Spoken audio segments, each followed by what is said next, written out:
Hi, I'm Eve, and you're watching the first episode of Cherwell's College Wars. Today I'm at Worcester College, and we'll be deciding which college will win in the Battle of the Front Quads.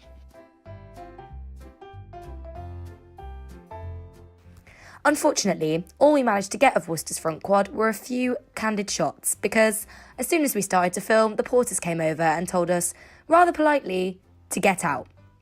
A true shame, considering that this college was a real contender, but alas, it has to be disqualified.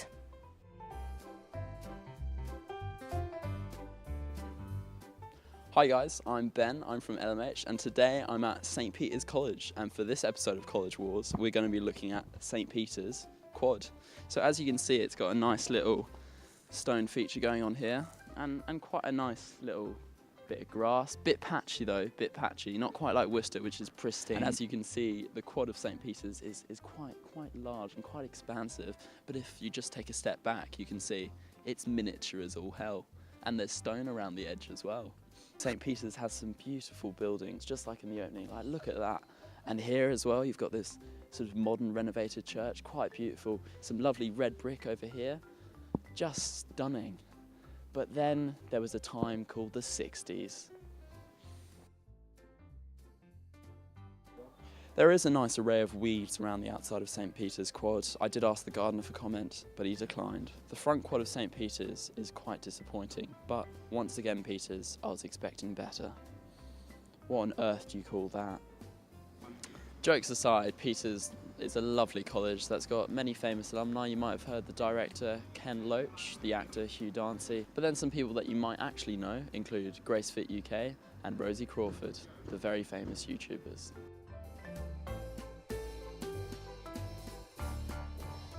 Now we've arrived at New College, which, contrary to popular belief, is actually one of the oldest colleges in Oxford, and this is their old quad. So this is not actually the first quad you see upon entry to New College, but it used to be. Right over there is the old Porter's Lodge. So the grass here does have some depth to it, quite literally, but the shape of the quad appears to be a circle. It's a pretty rubbish circle, but you can tell that they've tried. So an interesting fact about this quad is that it's actually the first purpose-built quad in Oxford. So unlike colleges like St. Peter's or Merton, where the quad is made up of a little bit of building here, a little bit of building there, this is one entire building. A notable alumni from this college is Hugh Grant, known for his performance in every British rom-com ever made, who buys out the New College bar once a year for its current students. So in your opinion, what makes New College Quad the best quad? Very square. Unlike the grass at St. Peter's, the grass here is actually worth a sample. Quality.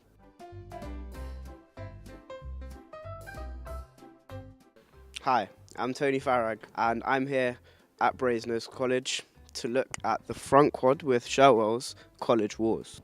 Apart from being famous just for being opposite the Radcam,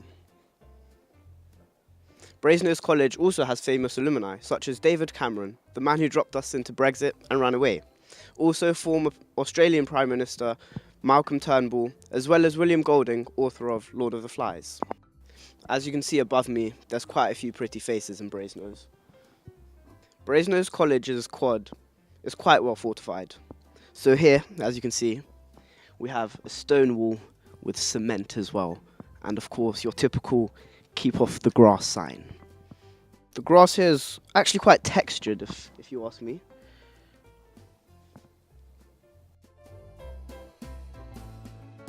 So we are here live at Cherwell HQ.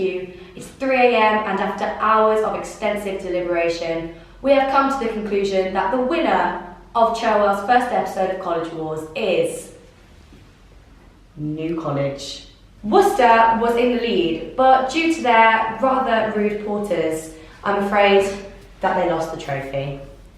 Tune in to next week's episode where we will be looking at college bridges, and don't forget to nominate your college in the comments down below.